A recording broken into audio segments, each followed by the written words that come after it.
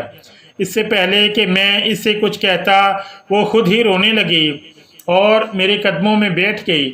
اس کے آنسو میرے دل پر گر رہے تھے کیونکہ میں نے اسے ہمیشہ ہی بہت مخلص اور اچھا پایا تھا۔ زارا روتے ہوئے مجھ سے کہنے لگی کہ اس نے جو الزام مجھ پر لگایا ہے اس کے لیے وہ شرمندہ ہے اور اسے اپنی غلطی کا پوری طرح احساس ہے، لیکن یہ سب کچھ اس نے مجھے بدنام کرنے کے لیے نہیں کیا بلکہ بہت ہی مجبوری میں کیا ہے۔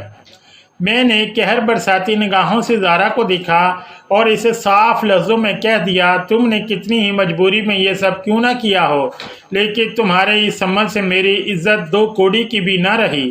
تم اپنے گناہ کو میرے سر تھوپ کر سرخرو ہو گئیں اور میں بے گناہ ہوتے ہوئے بھی اپنے مالک کی نظروں میں گر گیا۔ میں چاہ کر بھی تمہیں کبھی معاف نہیں کر پاؤں گا، لیکن میں اتنا کم ظرف نہیں ہوں کہ اپنے نکاح میں آئی ہوئی عورت کے ساتھ کوئی زیادتی کروں۔ اسی لیے تم اس کمرے میں آسانی سے رہ سکتی ہو، تمہیں کسی چیز کی کوئی تکلیف نہیں ہوگی، اور جب تم اپنے گناہ کو اس دنیا میں لے آؤ تو یہاں سے جانے پر بھی آزاد ہوگی۔ میں خود تمہیں تمہارے گھر چھوڑ آؤں گا۔ میں زارا کو اپنے قدموں سے اٹھا کر بیڈ پر بٹھاتے ہوئے کمرے سے باہر نکلنے لگا، تبھی زارا کے لفظوں نے میرے قدموں کو زنجیر کر دیا۔ وہ کہنے لگی، میں نے کوئی گناہ نہیں کیا کہ جس کے آنے تک مجھے یہاں انتظار کرنا پڑے، نہ ہی میں نے آپ کو آپ کے مالک کی نظروں میں گرایا ہے، بلکہ آپ کے مالک تو آپ سے بہت محبت کرتے ہیں اور وہ آپ پر سب سے زیادہ بھروسہ کرتے ہیں۔ اسی لیے آپ کے مالک نے اپنی زندگی کی سب سے قیمتی چیز آپ کو سونپ دی ہے اور مجھے یہ حکم دیا تھا کہ میں شادی کے بعد آپ کو ساری حقیقت بتا دوں۔ زارا کی باتوں نے مجھے حیران کر دیا تھا۔ میں پلٹ کر زارا کا چہرہ دیکھنے لگا جہاں معصومیت چھائی ہوئی تھی۔ وہ اس وقت ایک 20 سال کی معصوم سی لڑکی تھی جو نہ جانے کن حالات سے گزر رہی تھی۔ زارا کہنے لگی کہ اس کے والد نے مجھ سے یہ جھوٹ کہا ہے اور اس کے والد نے یہ سب بہت مجبوری میں کیا ہے کیونکہ وہ اپنی بیٹی کی جان بچانا چاہتے تھے۔ زارا نے میرے قریب آ کر میرا ہاتھ اپنے ہاتھوں میں تھام لیا اور مجھے اپنے ساتھ بیڈ پر بٹھا لیا۔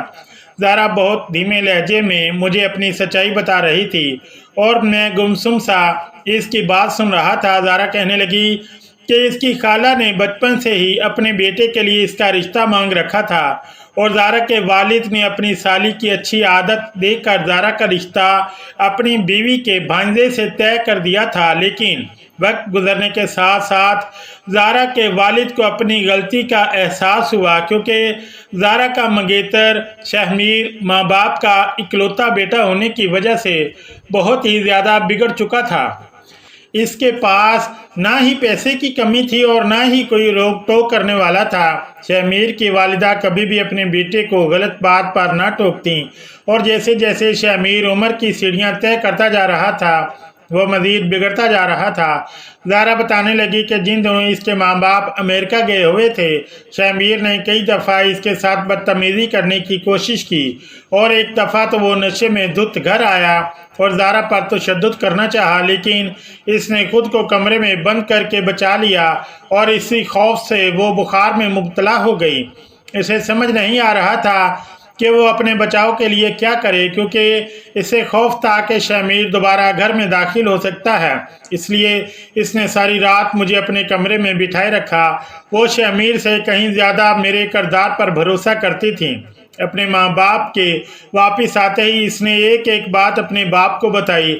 زارا کے باپ نے شہمیر کی ماں سے بات کی کہ وہ اپنے بیٹے کو سمجھائیں کہ جب زارا سے شادی کرنی ہے تو اس طرح کی حرکتیں کرنے کی کیا ضرورت ہے، لیکن شہمیر کی ماں نے یہ کہہ کر بات ختم کر دی کہ بچے ہیں، تھوڑی بہت غلطیاں تو کرتے ہیں، زارا کیوں اتنے پرانے خیالات کی مالک ہے۔ زارا کہنے لگی کہ جب ابا کو احساس ہوا کہ انہوں نے کتنا بڑا غلط فیصلہ لیا ہے، کیونکہ شامیر کے اتنے زیادہ بگڑنے کے پیچھے کوئی اور نہیں بلکہ اس کی اپنی ماں ہے، تو وہ شادی کے بعد بھی ایسا گھٹیا حرکتیں کر سکتا ہے۔ میرے باپ نے جیسے ہی شامیر کے ساتھ میرا رشتہ ختم کرنے کی بات کی تو شامیر دھمکیوں پر اتر آیا اور اس نے صاف صاف لفظوں میں کہا کہ وہ مجھے کسی صورت نہیں بخشے گا۔ ابا مجھے لے کر بہت زیادہ پریشان تھے کہ جب انہیں لاؤنج کے شیشے کے پار گاڑی صاف کرتے دکھائی دیے۔ میں نے ابا کو یہ بھی بتایا کہ تایا کے انتقال والی رات تم نے ساری رات بیٹھ کر میری حفاظت کی تھی۔ ابا کو اندازہ ہو گیا تھا کہ تم ایک پختہ کردار کے مالک ہو، اس لیے ابا نے یہ فیصلہ کیا کہ وہ تم سے میری شادی کروا دیں گے اور شامیر سے فوری طور پر چھٹکارا حاصل کر لیں گے۔ لیکن شامیر یہ شادی اتنی آسانی سے نہیں ہونے دے سکتا تھا، اسی لیے ابا نے خالہ کو یہی بتایا، جھوٹا الزام لگایا۔ خالہ نے خود ہی یہ رشتہ توڑ دیا کیونکہ وہ عزت دار لوگ ایسی لڑکی کو بہو نہیں بنا سکتے تھے۔ ابا تمہیں پہلے ہی روز ساری حقیقت بتا دینا چاہتے تھے، لیکن ابا کو ڈر تھا کہ اگر تم نے شادی سے منع کر دیا تو وہ کیا کریں گے، اسی لیے ابا نے جان بوجھ کر تمہیں دیکھتے ہی مارنا شروع کیا اور تم پر الزام لگایا اور تمہیں نوکری سے نکال دیا، کیونکہ ابا جانتے تھے کہ تمہیں پیسوں کی بہت ضرورت ہے۔ ابا کو یقین تھا کہ تم خود ہی پلٹ کر واپس آؤ گے تو وہ شادی کی شرط رکھ دیں گے۔ ابا کا منصوبہ کامیاب ہو گیا اور جب تمہیں شہر میں کوئی ٹھکانہ نہ ملا تو تم خود ابا کے در پر چلے آئے اور ابا نے شادی کی بات رکھ کر اپنا مسئلہ حل کر لیا اور ابا نے مجھے رخصت کر کے اسی لیے تمہارے ساتھ گاؤں بھیج دیا تاکہ ان کا بیٹا شامیر ہمیں کوئی نقصان نہ پہنچا سکے۔ ابا جانتے تھے کہ تم ایک بڑے ظرف کے مالک ہو اور ساری سچائی جاننے کے بعد تم مجھے قبول کر لو گے۔ ابا کو دنیا کی پرکھ تھی اور ابا پہلے ہی دن سے یہ کہتے تھے کہ تم بالکل بھی لالچی آدمی نہیں ہو بلکہ ایک پختہ کردار کے نیک انسان ہو۔ تم چاہو تو میں یہ بات ثابت کر سکتی ہوں کہ میں پاک دامن ہوں۔ بہت مجبوری میں ابا نے مجھے تمہارے نکاح میں دے دیا ہے اور میں نے اپنے پورے دل سے تم سے نکاح کیا ہے کیونکہ میں خود بھی تمہاری اچھائی کی گواہ ہوں۔ ہو سکے تو مجھے اور میرے باپ کو بس ایک جھوٹ کے لیے معاف کر دو۔ زارا کی آنکھوں سے آنسو ٹپک رہے تھے اور مجھے ان آنسوؤں میں ایک باپ بیٹی کی بے بسی دکھائی دے رہی تھی۔ زارا ایک بہت ہی پیاری لڑکی تھی جسے شاید خدا نے اس طرح میرے نصیب میں لکھا تھا، اور اس کے پاک دامن ہونے پر تو مجھے اس وقت بھی یقین تھا جب وہ شدید بخار میں میرا ہاتھ تھامے سسک رہی تھی۔ میری ماں نے بہن کی شادی کی رسموں کے ساتھ ساتھ میری بھی شادی کی رسمیں شروع کر دیں۔ میں ہر دن اپنی بیوی کے گاؤں کے رسم و رواج کے حساب سے سجتا سنورتا دیکھ کر کھوسا جاتا۔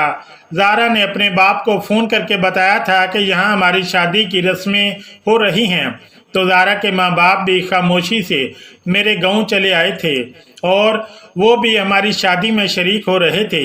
میرے مالک نے آتے ہی ہاتھ جوڑ کر مجھ سے اپنے کیے کی معافی مانگی تھی، لیکن میں تو انہیں پہلے ہی معاف کر چکا تھا۔ میں خود ایک بہن کا بھائی تھا اور مجھے اچھی طرح اندازہ تھا کہ کوئی بھی باپ یا بھائی اپنی بیٹی کی شادی کسی بھی ایسے شخص سے نہیں کر سکتا جو بد کردار ہو۔ یا بہن کی رخصتی کے بعد زارا کے والدین اسے واپس شہر لے جانے لگے تو زارا نے روتے ہوئے اپنے ابا کا ہاتھ چھوڑ دیا اور آ کر میری ماں کے گلے لگ گئی۔ اس نے سسکتے ہوئے کہا، ابا میرا شہر اب یہی گاؤں ہے اور میری دنیا اب شاید کے ساتھ ہے۔ زارا کا یہ فیصلہ سن کر میرے مالک کی آنکھوں میں خوشی کے آنسو آ گئے۔ انہوں نے میرا ہاتھ چوما اور کہا، شاہد میں نے اپنی بیٹی تمہارے حوالے کر دی، دنیا کا سب سے بہترین فیصلہ کیا تھا۔ میں نے زارا کا ہاتھ تھاما اور ہم دونوں نے مسکرا کر اپنی نئی اور سچی زندگی کا آغاز کر دیا، جہاں اب کوئی جھوٹ نہیں تھا، صرف محبت اور بھروسہ تھا۔ دوستو، اس کہانی سے ہمیں یہ سبق ملتا ہے کہ انسان کی سب سے بڑی دولت اس کا اچھا کردار ہوتی ہے۔